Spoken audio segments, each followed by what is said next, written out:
Alors maintenant, on va passer au projet 3.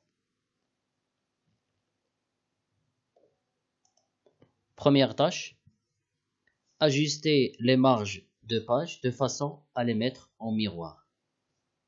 Alors bien sûr, dans cette phrase ou bien tâche, on a le complément, c'est les marges. Ça veut dire qu'il va subir l'action d'ajustement. Tout simplement, voilà. Alors, pour répondre à cette tâche, on va dans Disposition, l'onglet Disposition, dans le groupe Mise en page, on va cliquer sur Marge. Et là, tout simplement, on a le type miroir.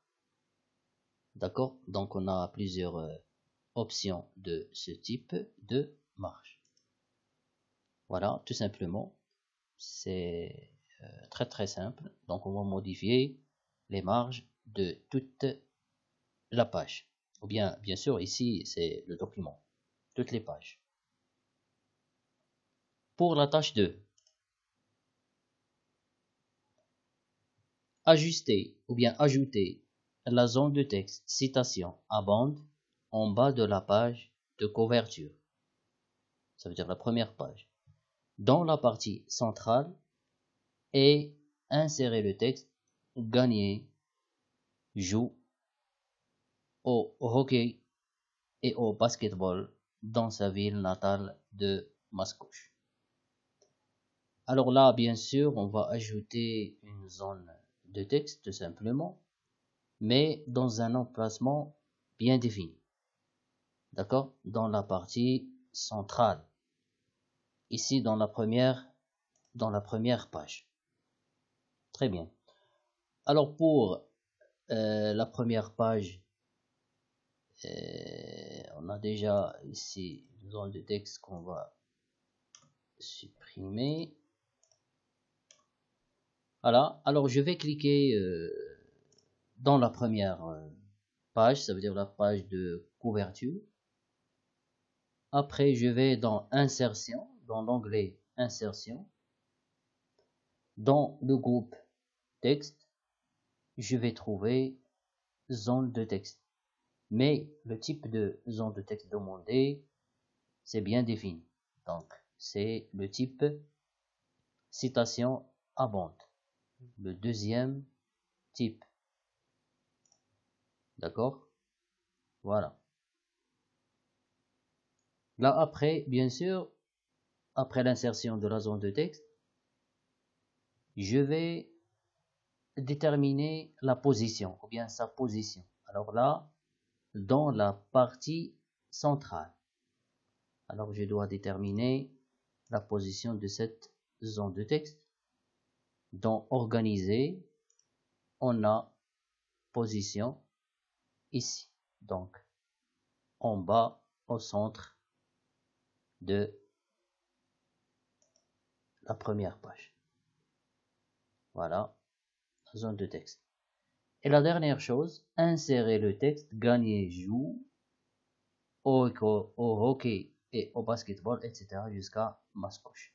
Alors, je vais faire un copier-coller du texte de gagner jusqu'à Mascouche. Alors, je vais utiliser copier de l'onglet accueil, groupe presse-papier, et je clique sur le contenu de la zone de texte et coller.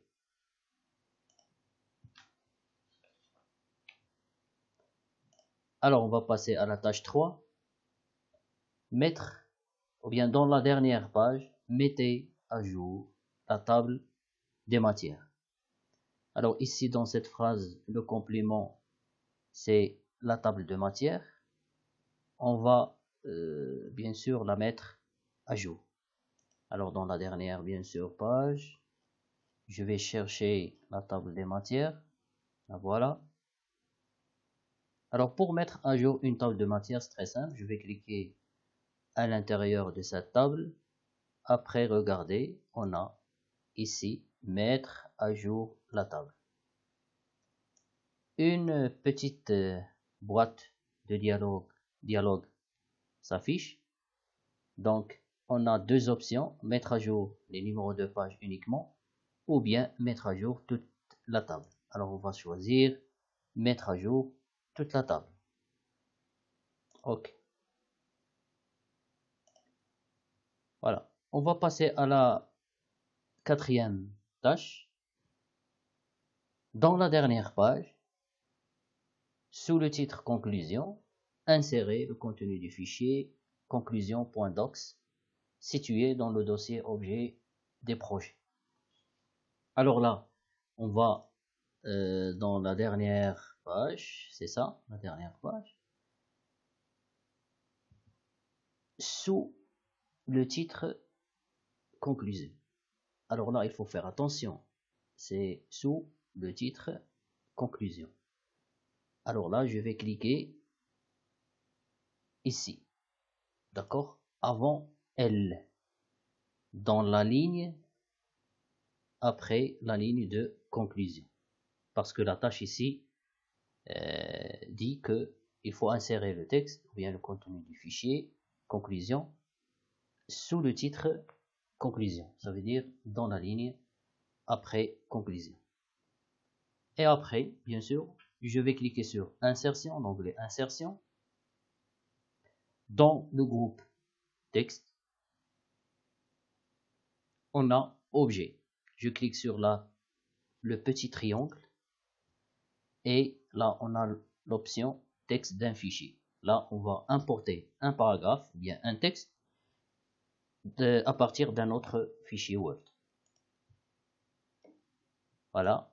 Et on va chercher bien sûr le document demandé qui se trouve dans un dossier objet des projets. Alors voilà le fichier Word conclusion. Et je clique sur insérer. Et voilà, le petit texte est inséré. Un petit paragraphe sous le titre conclusion. Voilà, on va passer à la tâche suivante. Et c'est la dernière. Inspecter le document et supprimer tous les données XML personnalisées que vous trouvez. Alors pour inspecter le document, on va dans Fichier et après on a inspecté le document. Alors inspecter le document, c'est chercher les informations personnelles dans le document. Ça veut dire l'éditeur, la date, la taille, etc., les commentaires, etc. Alors, je vais inspecter le document en cliquant sur vérifier l'absence des problèmes et inspecter le document. Oui. Et inspecter. Voilà, après l'inspection, donc Word a trouvé deux données. Donc, propriété du document et informations personnelles et données XML personnalisées. Alors, ici, la tâche, qu'est-ce qu'il demande? La tâche, il demande la suppression de tous les données XML personnalisées. Seulement. D'accord? Là, il faut faire attention. Je vais cliquer seulement sur supprimer tout à côté de données XML personnalisées et je vais laisser les propriétés de documents et informations personnelles intactes. Alors, je clique sur supprimer tout et fermer. Voilà, c'était la dernière tâche. C'est la tâche 5. Merci et au prochain projet.